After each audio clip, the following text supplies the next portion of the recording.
موت ایک ایسی ریالٹی ہے کہ جس کو ہر کوئی مانتا ہے. اللہ ہے نا،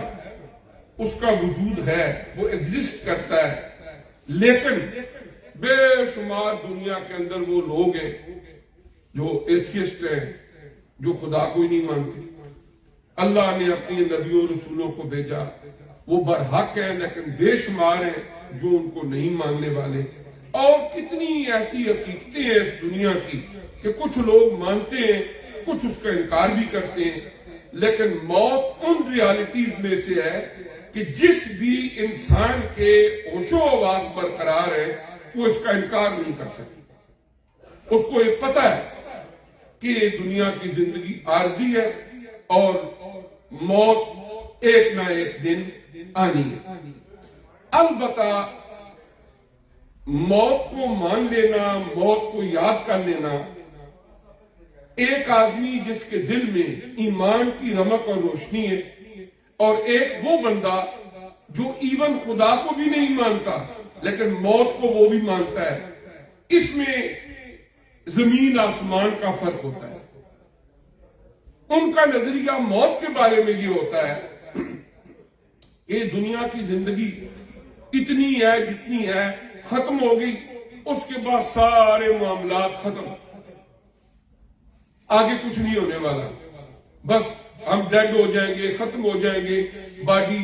کسی نے جلا دی، کسی نے دفن کر دی، اس کے بعد آہستہ آہستہ اس کے اجزاء بکھر جائیں گے اور معاملہ ختم ہو جائے گا. یہاں تک کی سٹوری تھی، اینڈ ہو گئی. لیکن ایک مومن آدمی جو موت کے بارے میں عقیدہ اور نظریہ رکھتا ہے، جس وقت ہم اجزاء ایمان دیکھتے ہیں کہ ایمان کے ایلیمنٹس کون سے ہیں،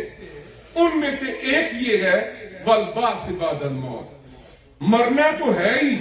مرنے کے بعد اٹھنا بھی ہے،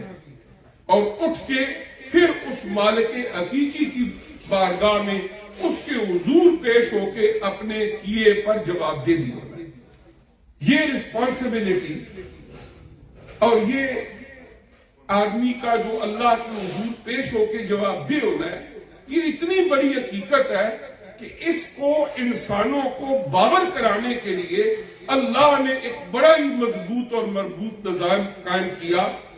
کم و بیش 1,24,000 انبیاء کرام تشریف لائے.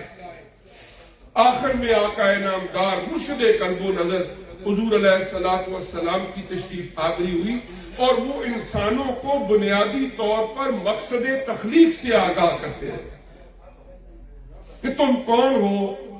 تم کہاں سے آئے ہو، تم کس منزل سے روانہ ہو رہے ہو، تمہاری اصل ڈیسٹینیشن کیا ہے، تم نے جانا کہاں ہے. خوش قسمت لوگ وہ جو ان انبیاء کرام کی ہر دور کے اندر بات کو مانتے رہے اور اپنے مقصد زندگی کو پا کے دنیا کی زندگی تو گزار ہی گئے، البتہ اپنی آخرت کے اندر بھی کامیابی کامرانی مقدر بنا لیا. اور کچھ بدبخت وہ کہ جو دنیا کی زندگی کی چمک دمک میں ایسے الجھے کہ بھول گئے کہ میں دنیا میں آیا کس لیے تھا اور میں نے جانا کہاں ہے، اور جہاں جانا ہے وہاں پر دنیا کی زندگی کے جن معاملات پر میں نے جواب دے ہونا ہے، اس کے لیے میں نے کیا تیاری کی ہے. اس میں بڑے بڑے لوگ آئے چلے گئے، لیکن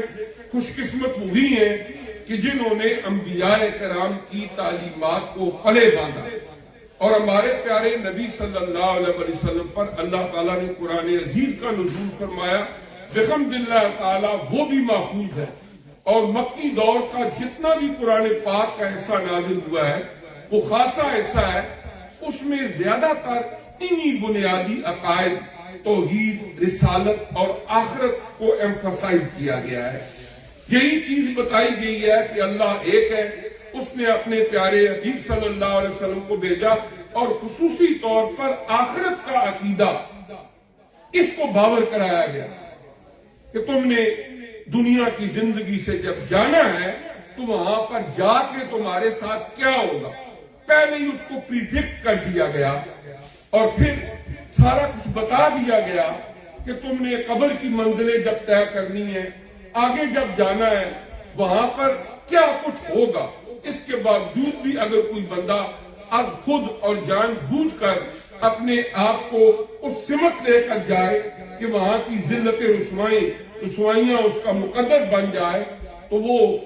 اس کی اپنی مرضی ہے، ورنہ اللہ کے پیارے نبی صلی اللہ علیہ وسلم نے اپنی 23 ایئرز کی دعوتی زندگی کے اندر ایک ایک بات کو کھول کے بیان کر دیا، اور قرآن پاک نے مکی دور اور مدنی دور کی جو مختلف آیات ہیں، صورتیں ہیں، ان کے اندر ایک ایک بات کو بیان کر دیا۔ جب کوئی بندہ فوت ہو جاتا ہے، اس کی قبر پر ہم جاتے ہیں، حضور علیہ الصلوۃ والسلام کا مبارک طریقہ یہ تھا کہ جو اہل خانہ